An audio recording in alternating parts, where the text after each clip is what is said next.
Bonjour, je suis Laurent Lafont, sénateur du Val-de-Marne et président de la commission culture, éducation et communication du Sénat.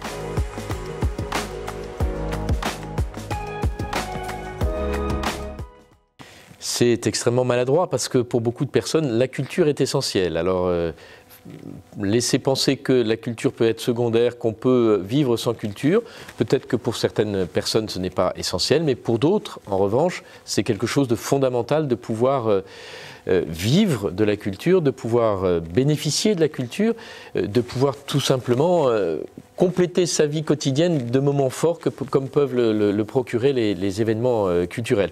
Et c'est vrai que d'avoir utilisé ce terme non essentiel a été très mal perçu, très mal vécu par les acteurs du monde culturel et par tous ceux qui justement ont une attirance, une appétence par rapport à la culture. Et en France, on sait que ces personnes, comme moi, et comme j'espère comme vous, qui aimaient la culture, ne peuvent considérer la culture comme quelque chose de non essentiel. Au contraire, c'est, j'allais dire presque sans excès, que c'est vital.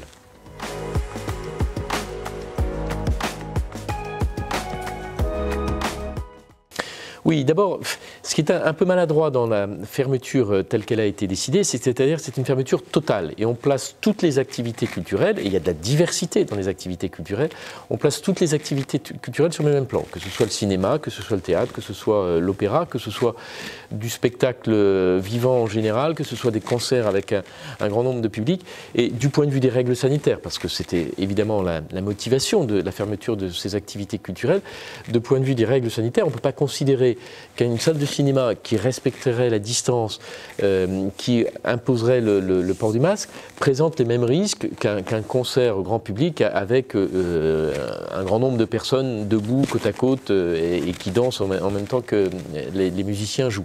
Je pense qu'il y a des initiatives qui peuvent être testées. Il faut arriver à sortir de ce carcan où c'est une fermeture totale et absolue du milieu culturel et donner un peu de souplesse, tout en bien sûr respectant les contraintes sanitaires. Il s'agit bien sûr de ne pas y déroger et de créer un risque, mais essayer de faire des tests sur certains lieux ou sur certaines pratiques culturelles. Bon, naturellement, on pense au cinéma et au musée, parce que je pense que c'est beaucoup plus simple sur cinéma et musée de respecter les règles sanitaires.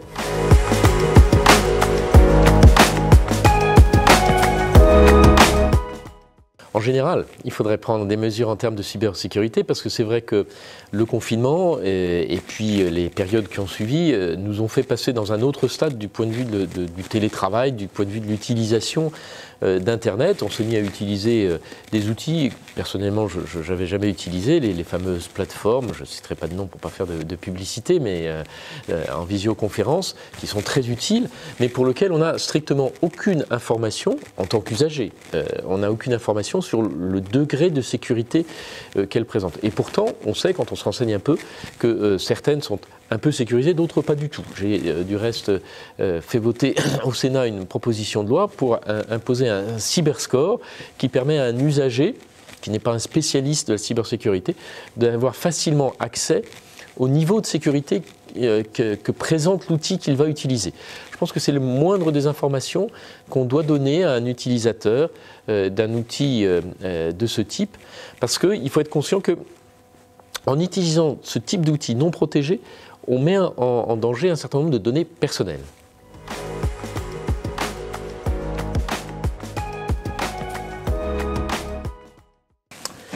Oui, en fait, sur ces histoires, sur cette problématique du Covid, à chaque fois, on met en comparaison le risque sanitaire et le risque à arrêter totalement une activité. On l'a vu dans le domaine scolaire où on a bien vu que finalement le fait de couper complètement la scolarité pour un grand nombre d'élèves présentait un risque de déscolarisation, un risque de décrochage qui, comparativement au risque en termes de santé publique pour les enfants, était sans doute plus lourd, plus grave encore. Ce raisonnement, on l'a tenu pour les écoles, d'où cette volonté forte, notamment du ministère de l'Éducation nationale, de maintenir les écoles ouvertes le plus longtemps possible en cas de reconfinement. Et ce raisonnement, il n'a pas été étendu aux universités. Alors moi, je pense que empêcher les cours en présentiel, pour un certain nombre d'étudiants, c'est les mettre dans des situations de grande difficulté.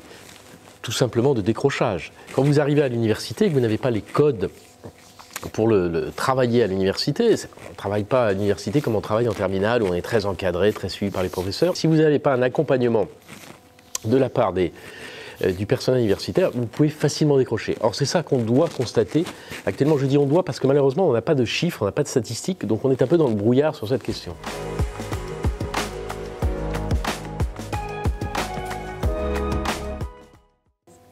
Je crois que c'est une bonne initiative parce qu'il faut redonner la main aux acteurs locaux. Acteurs locaux, les élus bien sûr, mais aussi tout le tissu associatif. Et dans le domaine du sport, c'est extrêmement important. Notamment, on parlait à l'instant du problème du décrochage des jeunes.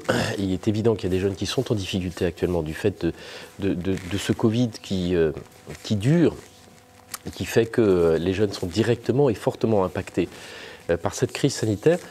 Je crois que redonner la main aux acteurs locaux, à travers des initiatives comme celle que soutient Benoît Giménez, ça va dans le bon send.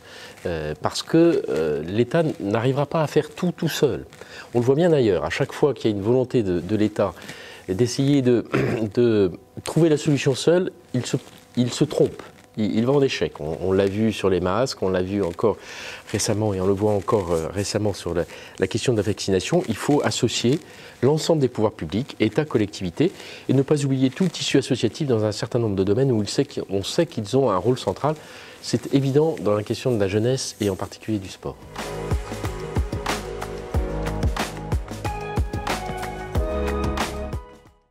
C'est un vaste sujet et j'allais dire c'est un sujet très préoccupant qu'on constate malheureusement depuis plusieurs années. Je crois qu'il y a deux types d'actions à proposer. D'abord, il y a une revalorisation de cette fonction enseignante. Revalorisation sur tous les plans.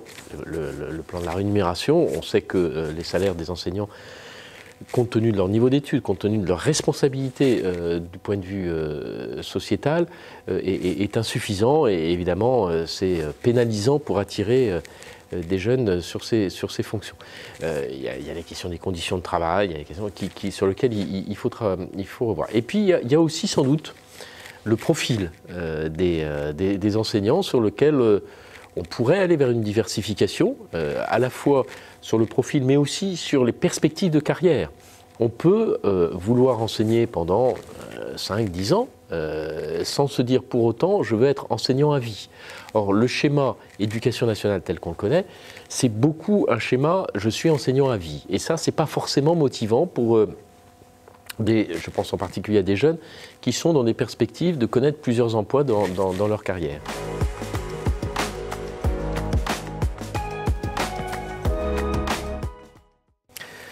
Déjà, il faut augmenter le nombre de boursiers, parce qu'en enseignement supérieur, il y a peu de boursiers. Et vous avez, y compris à l'université, parce qu'on a souvent tendance à penser qu'il y a des filières qui sont plus ou moins sélectives et qui sont plus fermées que d'autres à des ouvertures sociales.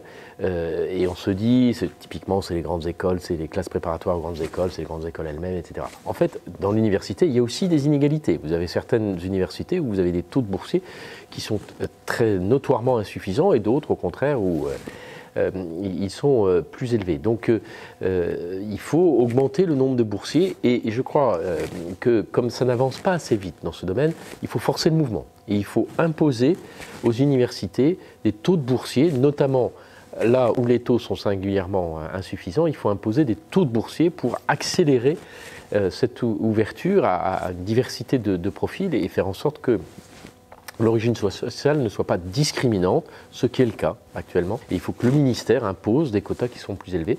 Il faut bien sûr avoir aussi des dynamiques plus fortes au niveau des formations plus élitistes. Je pense en partie aux classes préparatoires de grandes écoles où on sait que la reproduction du social est beaucoup plus forte encore, et que malgré les déclarations, malgré les bonnes intentions, la tendance n'est pas inversée.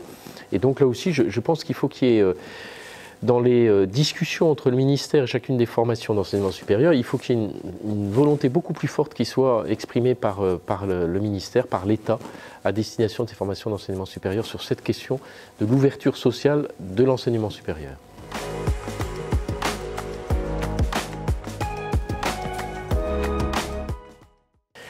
il faut certainement aller vers plus de décentralisation. Ça ne veut pas dire forcément tout décentraliser, mais en tout cas, il faut aller vers plus de décentralisation et notamment par accroître l'autonomie des établissements scolaires. On est sur un schéma qui est encore très descendant dans l'éducation nationale, avec un ministère qui est très présent, sans doute trop présent dans la vie quotidienne des établissements.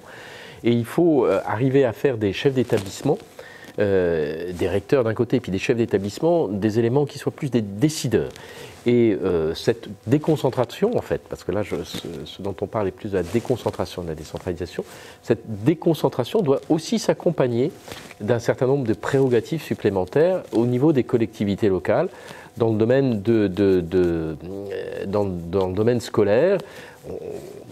J'allais dire que naturellement, ça se fait. C'est-à-dire quand vous regardez l'action des collectivités locales aujourd'hui en 2021 par rapport à ce qu'elle pouvait être il y a 10 ans, en 2011, on voit qu'un certain nombre de collectivités déjà ont pris des initiatives qui sortent un peu du schéma traditionnel qu'on pouvait avoir entre État et collectivités locales. Je pense qu'il faut aller plus loin et là aussi prendre en compte le fait que les besoins d'enseignement ne sont pas forcément les mêmes en Île-de-France qu'ils peuvent être dans la Creuse ou dans d'autres départements, peu importe lesquels. Je vais vous prendre un exemple, c'est la question d'école rurale. La question d'école rurale, elle est forcément spécifique. Elle est spécifique du fait de la problématique d'enclavement, de la problématique de regroupement des classes de plusieurs niveaux dans une seule école. Et les expériences menées, et il y en a très nombreuses, les expériences menées montrent qu'avec l'implication des collectivités locales, on arrive à des résultats qui sont très satisfaisants du point de vue du niveau scolaire, du point de vue du maintien des écoles dans les villages. Et ça ne peut pas se faire sans l'appui des collectivités, communes, intercommunalités, départements et régions. Là, on voit bien qu'on a décentralisé en partie une problématique qui était une problématique que l'éducation nationale ne pouvait pas aborder seule, ou s'il l'abordait, il l'abordait de manière insatisfaisante. Donc on est sur un exemple où typiquement un renforcement de la décentralisation va dans le bon sens.